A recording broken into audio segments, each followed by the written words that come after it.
कहाँ उपजे सोने की गेंदावा, कहाँ उपजे रूपे के गेंदावा। अरे माई के कर कोखिया जमले सावा, दागर पुतावा खेले के मांगे सोने के गेंदावा। जीते के मांगे ले रूपे के गेंदावा। अयोध्या उपजे सोने के गेंदावा, जनकपुर उपजे रूपे के गेंदा। रे माइया कोखिया जमले सावा, दागर पुतावा खेले के मांगे सोने के गेंदावा।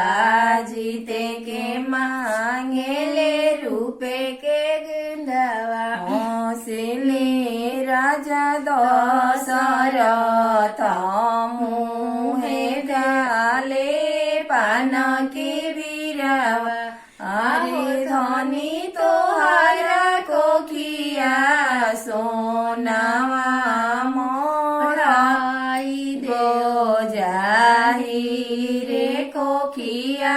बेटा जमले बेटा से पतोहिया आइली, वंशहर मोरा भरी गईले।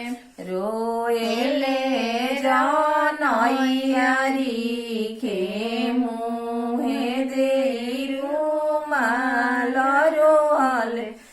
अरे धनी तोहारा कोखिया भूसावा भराइबो जाही रे कोखिया।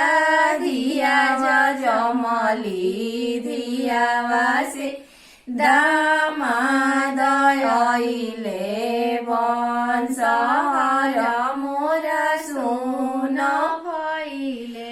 अरे धनी तोहारा कोखिया भूसावा भराइबो जाही रे कोखिया।